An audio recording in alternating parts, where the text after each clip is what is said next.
Alors, j'ai pris le... Je veux faire le cours maintenant. Bonjour à tout le monde. Pardon.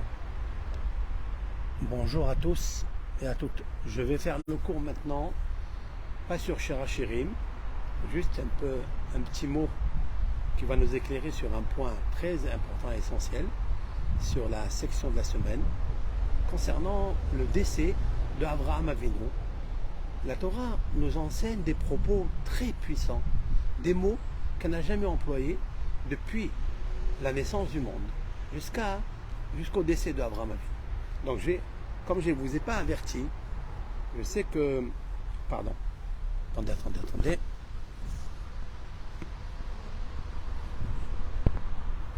Je reviens dans une minute. Restez avec moi. Je vais mettre le micro parce que vous n'entendez pas bien. Ça, je suis sûr que vous n'entendez pas bien. Maintenant, vous entendez bien. C'est ça? D'après ce que je comprends. Donc le cours de Shirachirim, on va l'arrêter. Hein? Donc je vais le diffuser ça. Et on va reprendre samedi soir. Tous les Motsai Shabbat, samedi soir, avec l'aide de Hachem, nous allons faire un cours, selon les possibilités bien sûr. Le cours de ce samedi soir sera sur le sujet très très important que beaucoup de personnes de toutes les communautés m'ont demandé de faire sur les interprétations des rêves, selon bien sûr le judaïsme et selon la mystique juive et le Talmud. Et donc nous allons donc décaler ce cours de Shirachirim parce que le temps est très court et on ne peut pas le faire. On reprendra ça avec l'aide de Hachem quand les jours se prolongeront. Alors voilà, je ne sais pas si vous êtes tous là, mais je vais déjà, est-ce que vous m'entendez? C'est bon. C'est bon, très bien. Voilà, je sais que j'ai dit l'heure, c'est à 15h15, mais c'est pas possible de le faire à 15h15, je vais le faire maintenant avec le Hachem. Juste, j'attends quelques personnes parce que comme elles ne sont pas averties, elles vont se connecter. Je reviens dans 2 minutes. Merci.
Voilà, on va commencer tout de suite. Dans la section de cette semaine, à la fin de la section, la Torah emploie des termes très important, élogieux, concernant Abraham. Alors il est marqué comme ça, je vais prendre, Vaïkva Vayamot, Abraham. Et Abraham, donc, il s'est éteint et il est mort. Hein, c'est le terme de la Torah, Abraham. Seva Tova. Seva Tova, ça veut dire avec une belle vieillesse, Zaken, vieux, Vesavea et rassasié. Rassasié. Nos sages s'interrogent, c'est quoi tous ces termes? C'est sûr et certain que nous sommes obligés de trouver quel est l'éloge que la Torah elle fait pour Abraham Avinu. C'est une grande question. Bien sûr que nous, dans notre vie, on ne pense pas comment elle va être notre vieillesse. Bon, les gens, ils vivent, d'accord? Ils se marient, ils ont des enfants, et puis la vie, elle recommence. Ils quittent ce monde, puis on n'entend plus parler d'eux. On va les rappeler une fois par les 7 jours, après la disparition. On va les rappeler une fois par mois, et après, on va les rappeler les 11 mois, et après, les 12 mois, et après, on va avoir une mémoire, on va avoir un souvenir, parce que on les a aimés, etc. Mais après, qu'est-ce qu'il est dit à notre propos? La Torah ici, elle vient nous dire quelque chose. Vaïkva Vayamot. Ce terme de Vaïkva, qui veut dire il s'est éteint, il n'a jamais été employé sur aucune des personnes dans la Bible.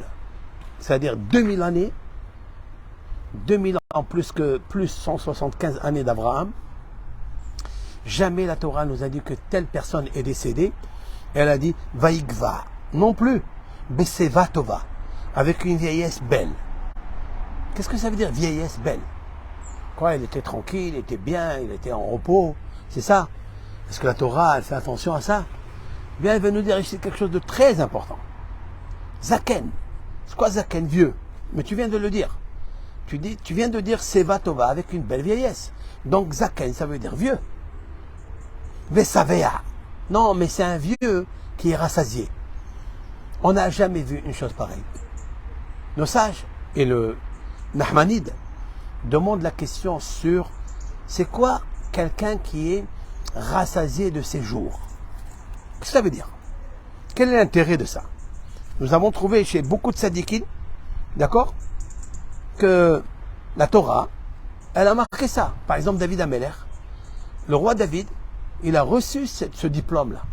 C'est marqué, je vais vous citer le texte de David Ameler, c'est marqué, Vehu,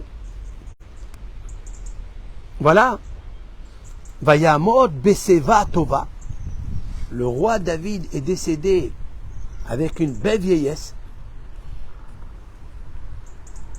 Saveh Ayamim, il s'est rassasié de ses jours, Ve'aosher, richesse, Ve'chavod et honneur. Comme ça, c'est marqué concernant David Ameler. Voilà 2 personnages dans la Torah.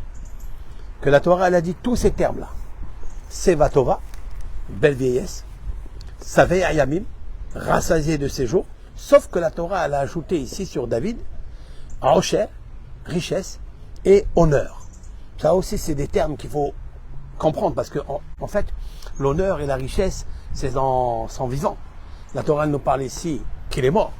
Et pourquoi la Torah, elle nous relate la richesse et la vieillesse pendant qu'elle nous parle de la mort? À quoi ça sert ça? Qu'elle nous parle de la Seva Tova, ça veut dire une belle vieillesse ou qu'il était rassasié de ses jours, je peux comprendre. Et là, il nous faut comprendre, c'est quoi en fait? Nahmanide dit comme ça.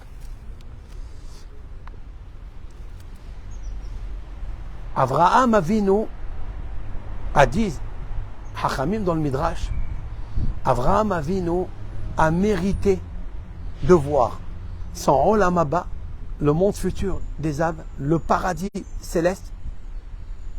Il l'a vu dans son vivant. Avant que Avraham Avinu quitte ce monde, après avoir passé toutes ces difficultés, tous ces issourim, toutes ces turbulences qu'il a eues, Abraham Avinu a mérité quelque chose d'exceptionnel. Sur son lit de mort, l'Éternel, béni soit-il, lui montre quel est l'endroit, quelle est la tente qui l'attend en haut, quel est le dénuptial, quelle est la Shekhinah, le niveau de la Shekhinah que Abraham Avinu va recevoir. Car il nous faut savoir que tout le but de l'homme dans ce monde, c'est de s'effrayer un chemin. C'est de forger un chemin pour arriver à recevoir pour ton âme, mon âme, son âme, un dénuptial.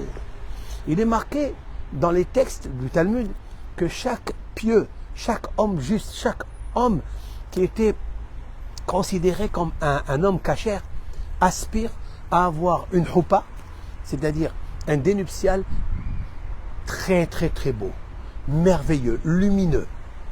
Et nos sages ajoutent, Mélamed, on apprend de là que chaque tzaddik et tzaddik, chaque homme pieux est jaloux du, je vais expliquer, est jaloux du dénuptial de son camarade.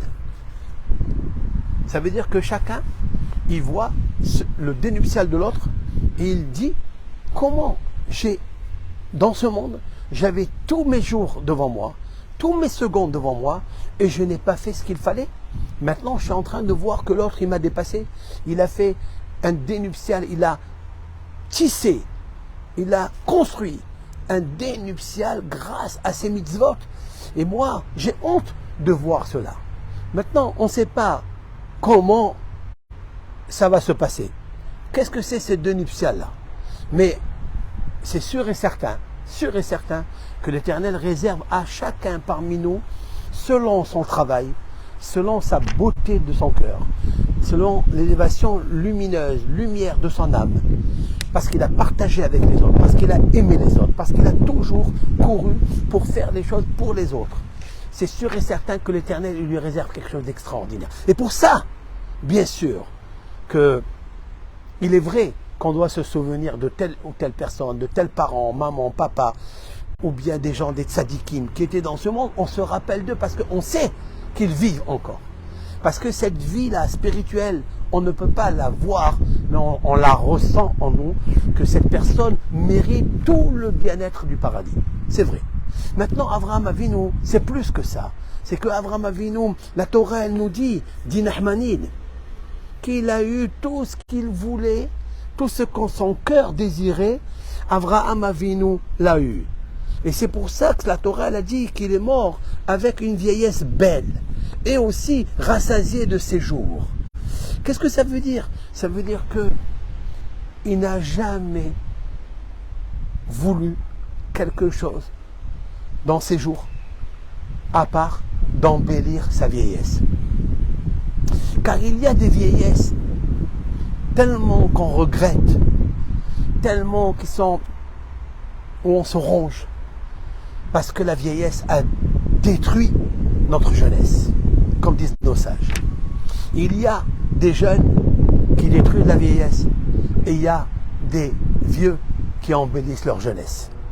Car chaque arc, chaque flèche, tu la tiens dans la main et tu jettes, comme il a dit le roi David, il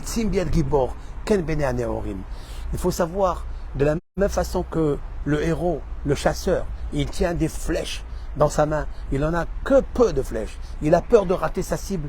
Le roi David dit, ainsi sont les jours de jeunesse.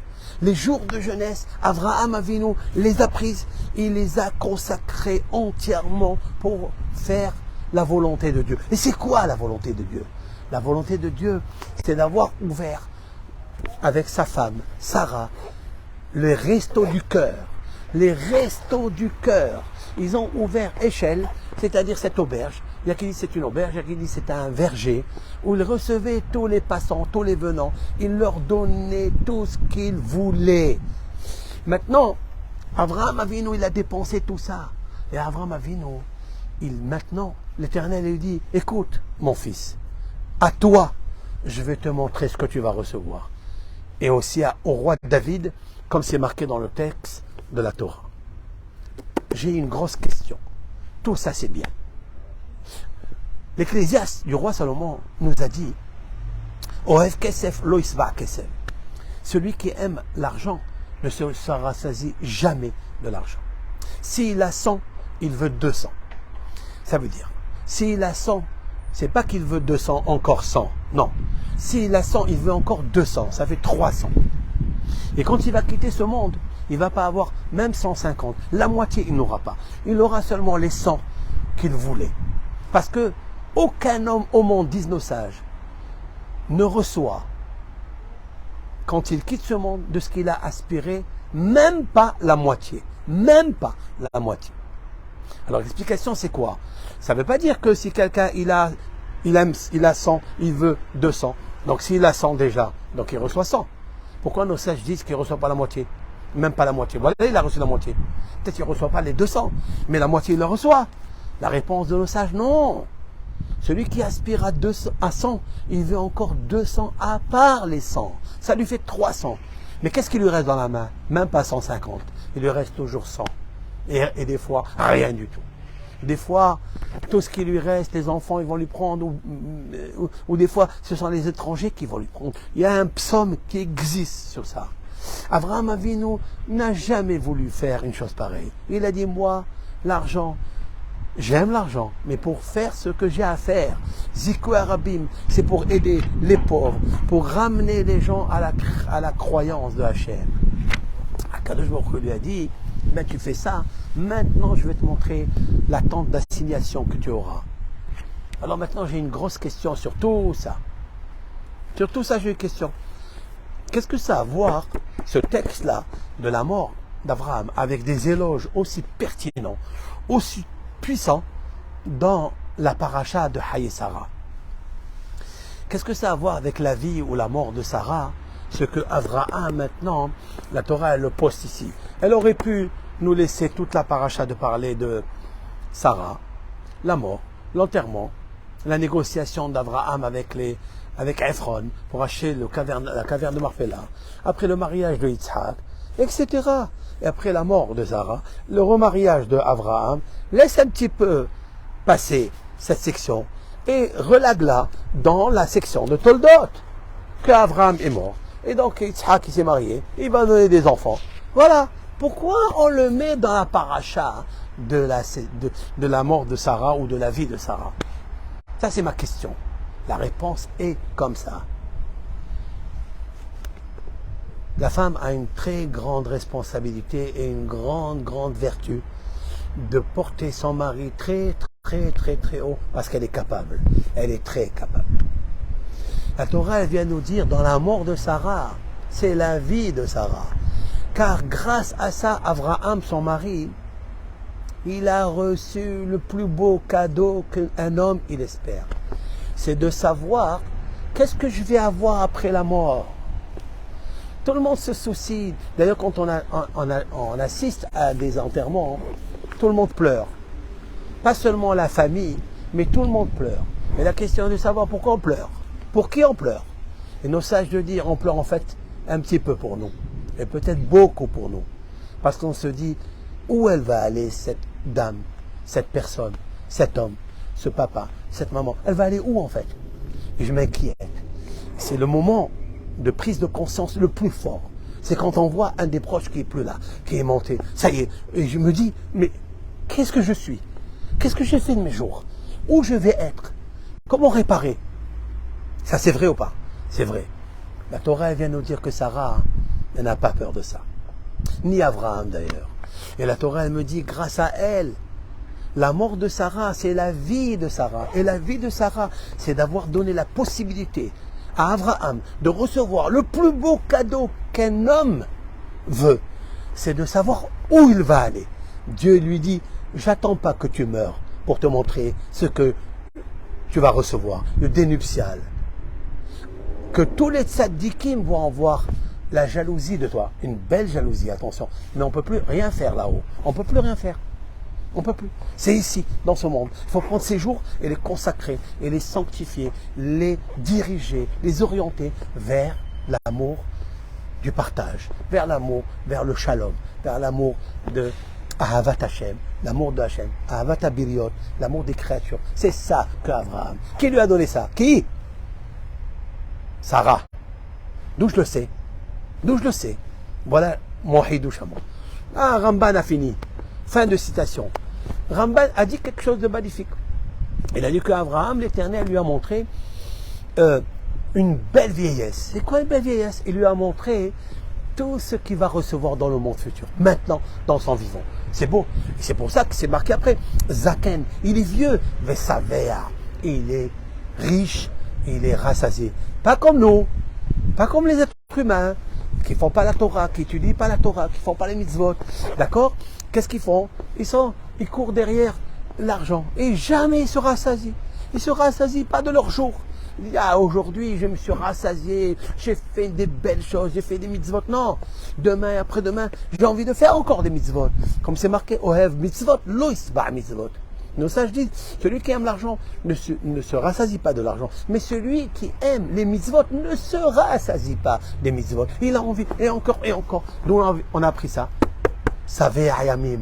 Il était content et rassasié de ses jours. Ça veut dire, tous ces jours, chacun il a renvoyé à l'autre. Chaque jour a renvoyé à l'autre parce qu'il était rassasié. Et Dieu lui a dit, viens, viens. Tu sais que tous tes jours sont inscrits chez moi, ils sont coffrés. Je vais te les montrer maintenant, ce que tu vas recevoir. Et Abraham Avinu, mais, ok. Alors pourquoi c'est marqué dans la paracha? J'ai répondu. Parce que, en fait, c'est dans la même paracha de Sarah. C'est pour dire que tout cela, directement, ça va à Abraham, à Sarah Avinu. Parce que c'est grâce à elle que ce monsieur Abraham Avinu, notre patriarche, grâce à elle, parce qu'elle a soutenu, elle l'a aidé. Mais comment elle a soutenu? Vous savez, quand les anges sont venus dans la section précédente, Vaïra, les anges, ils ont vu Abraham en train de courir, en train de se presser, de préparer. Ils ont demandé, où est ta femme Sarah? Alors, la question est, on ne demande pas à un homme où est ta femme. C'est interdit. C'est pas pudeur. D'accord? C'est pas pudique. Et la réponse, elle est, j'avais dit, non, ils n'ont pas demandé où elle est. Ils ont demandé juste, quelle est la vertu de Sarah, ta femme? Parce que si je vois que tu es en train de t'évertuer, en train de courir, en train de faire tout comme ça, comme un jeune garçon, mais plus rapide qu'un cerf, hein? C'est parce qu'il y a quelqu'un derrière, non? Tu peux me dire qu'est-ce qui se passe? C'est quoi la vertu? Il a répondu, Hineba Ohel, elle est dans la tente. Qu'est-ce qu'elle fait dans la tente? Elle fait les Tehillim, étudie la Torah. Non, elle est dans la tente en train de préparer. Elle est en train de préparer dans la cuisine. J'imagine la tente d'Abraham Avinu, c'est pas une petite tente, c'est une tente grandiose. Elle était là, à dépenser son énergie, debout, en train de préparer. Peut-être elle avait des servantes, sûrement qu'elle avait des servantes. Mais elle était minutieuse. Comment préparer le repas des invités? Comme ça, faites comme ça. Peut-être elle-même, elle pétrissait le pain. D'ailleurs, il lui a dit, pétris 3 gâteaux et amène-les-moi, j'ai des invités. Et elle s'est mise à pétrir. Ça veut dire qu'elle faisait le travail. J'allais me poser la question, mais la femme, elle peut se dire un jour, mais moi je suis insignifiante, je suis un petit peu dégradée, je fais là, je suis basse. La bassesse de rester dans une cuisine toute la journée en train de préparer. Il y a la table. Après les parents, papa, les enfants, les filles, ils viennent, ils s'assoient, ils dégustent, ils mangent. On peut des fois imaginer ça. Mais la Torah elle vient nous dire, Dieu préserve. Ineba Ohel, notre matriarche Agdola, cette dame avec une âme exceptionnelle, elle était dans la tente d'assignation. La tente, je dis la tente, dans la tente, c'est pas une tente, c'est dégradant. Non, c'est la tente Ohel Moed, c'est le Saint des Saints. Dans le Kodesh HaKodashim, elle est. Quoi? Elle prépare les gâteaux, elle prépare les pains, elle prépare les fruits, elle prépare les plats. Oui. Elle a un niveau extraordinaire. Et alors, qu'est-ce que j'apprends de là? Bon, j'apprends de là que la femme, elle doit faire pour son mari, pour ses enfants, etc. Elle a un koah, elle a une force. C'est élogieux pour elle. La Torah, elle vient nous dire. Mais je veux dire quelque chose de puissant maintenant. Maintenant, je veux dire quelque chose de magnifique. Je pense, lorsque Dieu, il a entendu que Abraham Avinu, a donné la réponse à la question des anges. Comment ça se fait? Quelle est la force d'où tu puises cette source énergétique de courir et de faire avec l'amour, avec simha, avec joie, avec la paix, pour recevoir avec autant d'ardeur, autant de itlahavut, enthousiasme. Et Malachim, il a entendu que Abraham, il a dit, elle est dans la tente, ça veut dire, c'est elle qui s'occupe de tout, moi je fais rien. C'est elle qui m'a donné, elle m'a boosté, elle m'a donné l'énergie que je fais, c'est elle. Dieu il a dit, puisque tu as répondu comme ça, tu as fait l'éloge à Sarah, alors écoute-moi bien, Hine Baoel. Maintenant, je décide de te montrer quelle est la tente d'assignation qui t'attend. C'est quoi le paradis que tu vas recevoir? Quelle est la proximité de Dieu que tu auras? C'est quoi la Shekhina que tu vas voir? C'est quoi la lumière que tu vas voir? Hine Baoel. Je vais te montrer maintenant le Ohel. Le Ohel, c'est pas stable, une baraque, une cabane, pas du tout. Ohel Mohed, c'est la tente de rendez-vous. Tu as une tente, chacun parmi nous, il a une tente de rendez-vous un jour. Mais quelle tente? On est tous en attente de savoir qu'est-ce qu'on va recevoir en Lamaba. Apprenant de Sarah, apprenant d'Abraham. La Torah lui dit, je vais te faire quitter dans ce monde dans la paracha de Sarah. Et elle ne s'appelle pas la mort de Sarah, elle s'appelle la vie de Sarah. Parce que la vie de Sarah, elle a donné toute sa vie, elle a tué tous ses instincts dans le Kodesh HaKodashim, dans une tente, oui, dans la tente d'assignation, dans le Kodesh HaKodashim, l'endroit le plus saint du temple. C'est cette cuisine qui prépare pour la table. Et la table, elle ressemble à l'autel des sacrifices. Qu'est-ce qu'il a l'autel des sacrifices dans le temple? Il pardonne, il enlève toutes ses fautes. Quelqu'un qui faute, il vient, il offre un sacrifice, il donne à Hachem la teshuva, il revient à Hachem, Dieu lui dit, ah bon, tu reviens à moi, je te pardonne, ne refais plus mon fils, ne refais plus. Eh bien, Sarah, elle est dans la tente. Qu'est-ce qu'elle fait une femme dans la tente? En train de se bousculer, en train d'être debout, d'avoir les veines et les varices et les trucs, elle se transpire et elle fait, pour qui? Pour le Shabbat, pour les fêtes. Ça s'appelle Ohel Moed, Moadim. Moadim, c'est le Shabbat. Moadim, c'est les fêtes. C'est l'attente pour préparer les fêtes. Quelle fête elle aura dans Olam Haba. Quelle fête incroyable. Parce que tout ce qu'on mange, si on fait une bénédiction, il faut préparer à manger. Il faut préparer le pain. Il faut faire Netilat Yadayim, la bénédiction des mains. Après, on fait un motzi. Après, on mange le pain. Et après, on mange tous les plats. Et après, on fait l'action de grâce. Combien de bénédictions grâce à cette cuisine? Combien? Donc, qui est-ce qui a tous ces bénédictions? Qui a tous ces mérites? Ineba Ohel. Ineba Ohel. Elle est à l'attente. Elle est dans l'attente elle est en attente aussi de recevoir un enfant. Pas seulement ça, elle est en attente de recevoir que son mari Abraham va avoir le privilège, le cadeau le plus beau d'un homme, c'est de lui montrer dans sa vie qu'est-ce qu'est le Olam Haba, lui. Il n'a pas de quoi avoir peur après, il n'a pas de quoi avoir peur. Maintenant, il le voit. Des fois, on soupçonne des choses comme ça. Des fois, on a des ressentiments tellement merveilleux de savoir que telle mitzvah, tel bienfait, telle action que j'ai fait, ça m'a attiré quelque chose que je ne peux pas l'acheter.